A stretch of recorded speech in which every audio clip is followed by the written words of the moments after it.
নমস্কার বন্ধুরা, বং exam 24x7 YouTube চ্যানেলে তোমাদের সকলকে স্বাগত। তো বন্ধুরা, তোমরা যদি ওয়েস্ট বেঙ্গল পুলিশ কনস্টেবলের জন্য প্রিপারেশান নিচ্ছ, তো ভিডিওটি তোমাদের জন্য খুবই গুরুত্বপূর্ণ হতে চলেছে। তোমরা জানো যে তোমাদের 12,000 কনস্টেবলের ভ্যাকান্সি কিন্তু খুব শীঘ্রই বার হতে চলেছে।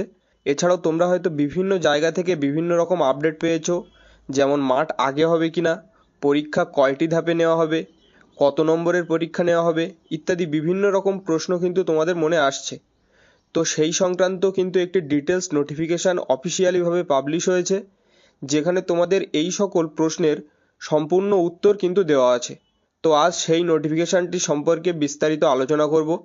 তাই তোমাদের কাছে একটাই রিকোয়েস্ট, তোমরা ভিডিওটি স্কিপ না করে সম্পূর্ণ দেখতে থাকো এবং চ্যানেলে নতুন হয়ে থাকলে অবশ্যই চ্যানেলটি সাবস্ক্রাইব করে দিও। তো বন্ধুরা, তোমরা অনস্ক্রিন নোটিফিকেশানটি দেখতে পাচ্ছ। তো এখানে দেখো, নোটিশটি পুলিশ রিক্রুটমেন্টের যে নিয়ম কানুনের পরিবর্তন হতে চলেছে তার উপরেই কিন্তু পাবলিশ করা হয়েছে। তো প্রথমেই তোমরা দেখতে পাচ্ছ government of West Bengal police establishment branch Nabanna. তো তোমাদের পশ্চিমবঙ্গ সরকারের পক্ষ থেকে কিন্তু অফিসিয়ালিভাবে নোটিফিকেশানটি পাবলিশ করা হয়েছে। এবং এরপর দেখো বলা হয়েছে, this rule may be called the West Bengal police recruitment of constable rules 2024। অর্থাৎ তোমাদের কিন্তু এখানে 2024 সাল থেকে পুলিশ কনস্টেবলের যে নিয়মকানুনের পরিবর্তন এসছে সেই সম্পর্কে কিন্তু নোটিফিকেশানটিতে বিস্তারিত দেওয়া আছে। তো বন্ধুরা, প্রথমেই দেখে নিচ্ছি তোমাদের এখানে আবেদনের যোগ্যতা। এখানে দেখো, প্রথমেই তোমাদের বলা হয়েছে তোমাদের অবশ্যই ভারতীয় নাগরিক হতে হবে, এবং তারপরেই তোমাদের বলা হয়েছে তোমরা মেল, ফিমেল এবং তৃতীয় লিঙ্গের প্রার্থীরা এখানে আবেদন করতে পারবে। তো এগুলো তো আগে একই রকম ছিল, এবং পরে তোমাদের এখানে বয়স রাখা হয়েছে 18 থেকে 30 বছর। তো তোমাদের কিন্তু বয়সটা 30 বছর করা হয়েছে, এবং এটি কিন্তু আগে 27 বছর পর্যন্ত ছিল। তো তোমাদের এখানে বয়স 3 বছর বাড়ানো হয়েছে। তোমরা জানো তোমাদের কলকাতা পুলিশেও বয়স কিন্তু 30 বছর রাখা হয়েছে।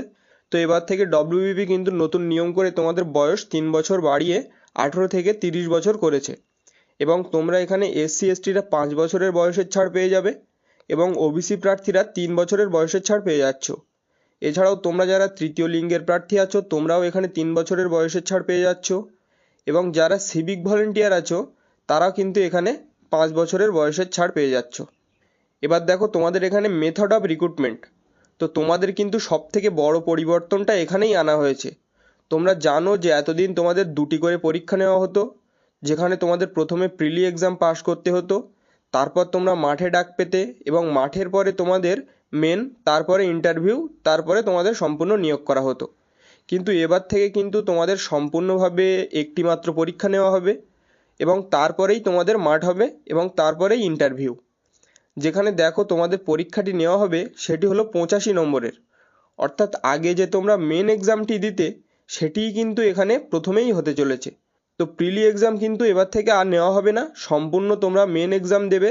তো এর ফলে তোমাদের যে সুবিধাটি হলো সেটি হলো তোমাদের কিন্তু এবার রিক্রুটমেন্ট প্রসেসটা খুব কম সময়ের মধ্যে কমপ্লিট হয়ে যাবে, যেটা কিন্তু খুবই ভালো একটি বিষয়। এবং এখানে তোমরা পরীক্ষার জন্য সময় পেয়ে যাবে 1 ঘন্টা, এবং সম্পূর্ণ পরীক্ষাটি তোমাদের এমসিকিউ প্রশ্নের উপরে নেওয়া হবে। অর্থাৎ তোমাদের এখানে 85টি কোশ্চেন থাকবে 85 নম্বরের, এবং তোমাদের এখানে নেগেটিভ মার্কিং থাকছে 1/4। অর্থাৎ 4টি কোশ্চেন ভুল করলে তোমাদের কিন্তু একটি সঠিক নম্বর কেটে নেওয়া হবে। এরপর বন্ধুরা দেখো, তোমরা যারা রিটেন এক্সাম কোয়ালিফাই করবে তারা কিন্তু মাঠে ডাক পাবে। এবং এখানে দেখো তোমাদের ফিজিক্যাল মেজারমেন্ট দেওয়া হয়েছে, যেখানে তোমাদের পুরুষদের ক্ষেত্রে হাইট থাকছে 167 সেন্টিমিটার, চেস্ট থাকছে 78 সেন্টিমিটার, ফুলিয়ে তোমাদের করতে হবে 83 সেন্টিমিটার।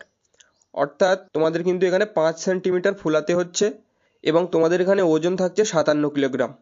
তো তোমরা দেখতে পাচ্ছ তোমাদের কিন্তু এখানে কোনো রকম পরিবর্তন করা হয়নি। তবে তোমরা কিছুদিন আগে হয়তো একটি আপডেট পেয়েছিলে, একটি খুব সম্ভবত নিউজ পেপার কাটিংয়েই তোমরা একটি আপডেট পেয়েছিলে, যেখানে তোমাদের বলা হয়েছিল মেয়েদের হাইট কমানো হবে। কিন্তু সেটি কিন্তু এখনও করা হয়নি। তোমরা দেখতে পাচ্ছ মেয়েদের হাইট যেমন 160 সেন্টিমিটার ছিল তেমনই রাখা হয়েছে, এবং মেয়েরা যারা গোর্খা, গাড়োয়ালি, রাজবংশী এবং শিডিউল ট্রাইব প্রার্থী আছো তোমাদের হাইট রাখা হয়েছে 152 সেন্টিমিটার। তো মেয়েদের ক্ষেত্রে কিন্তু কোনো রকম হাইটের পরিবর্তন করা হয়নি। এবার বন্ধুরা আমরা দেখে নিচ্ছি তোমাদের এখানে ফিজিক্যাল এফিসিয়েন্সি টেস্ট, অর্থাৎ তোমাদের এখানে রান কত কি থাকছে। তো দেখো তোমাদের এখানে পুরুষদের ক্ষেত্রে 1600 মিটার রান থাকছে, যেটি কমপ্লিট করতে হবে 6 মিনিট 30 সেকেন্ডের মধ্যে। তো এখানেও কিন্তু কোনো রকম পরিবর্তন তোমাদের করা হয়নি, তবে তোমাদের এখানে মহিলাদের জন্য একটি পরিবর্তন করা হয়েছে। সেটি হলো তোমাদের মহিলাদের জন্য 800 মিটার রান থাকছে এবং তোমাদের কমপ্লিট করতে হবে 4 মিনিটের মধ্যে। তো তোমরা কলকাতা পুলিশেও দেখেছিলে, তোমাদের কিন্তু সেখানেও 800 মিটার রান ছিল, যেটিকে 4 মিনিটের মধ্যে কমপ্লিট করতে বলা হয়েছিল। তো এবার থেকে কিন্তু মেয়েদের ক্ষেত্রে রানের সময়টা কমিয়ে দেওয়া হয়েছে। আগে এটি 4.5 মিনিট ছিল, এখন থেকে কিন্তু 4 মিনিট করা হয়েছে। তো তোমাদের কিন্তু এখানে সময়টি কমে যাচ্ছে, তাই তোমরা ভালোভাবে প্র্যাকটিস করবে। এছাড়াও তোমরা যারা তৃতীয় লিঙ্গের প্রার্থী আছো, তোমাদের জন্য রান থাকছে 800 মিটার এবং তোমাদের কমপ্লিট করতে হবে 3 মিনিট 30 সেকেন্ডের মধ্যে। এবং বন্ধুরা, তোমরা যদি এই নোটিফিকেশানটি ডাউনলোড করতে চাও, তো ডাউনলোড লিঙ্ক কিন্তু ভিডিওর ডেসক্রিপশন বক্সে পেয়ে যাবে। সেখান থেকে গিয়ে তোমরা নোটিফিকেশানটি ডাউনলোড করে ভালোভাবে দেখে নিতে পারো। তো এই ছিল সম্পূর্ণ বিস্তারিত নোটিফিকেশান। এই ভিডিওতে আর এই হাইটগুলো ওয়েটগুলো বলে আমি ভিডিওটি বড় করলাম না, কারণ এগুলো কিন্তু তোমাদের আগে যেরকম ছিল এখনও সেই রকমই আছে, সেই জন্য এইগুলো আর আমি উল্লেখ করলাম না। আমি মেনলি যেগুলো পরিবর্তন করা হয়েছে সেগুলোই তোমাদের এখানে দেখিয়ে দিলাম। তো তোমাদের যদি কোনো রকম কোনো কিছু বুঝতে অসুবিধা থাকে, তোমরা অবশ্যই কমেন্ট বক্সে লিখে জানাবে এবং অবশ্যই তোমরা একবার নোটিফিকেশানটি ডাউনলোড করে ভালোভাবে দেখে নেবে। তো আজ এ পর্যন্তই, দেখা হচ্ছে নতুন ভিডিওতে নতুন কোনো আপডেট নিয়ে। ততক্ষণ সুস্থ থাকবে, ভালো থাকবে।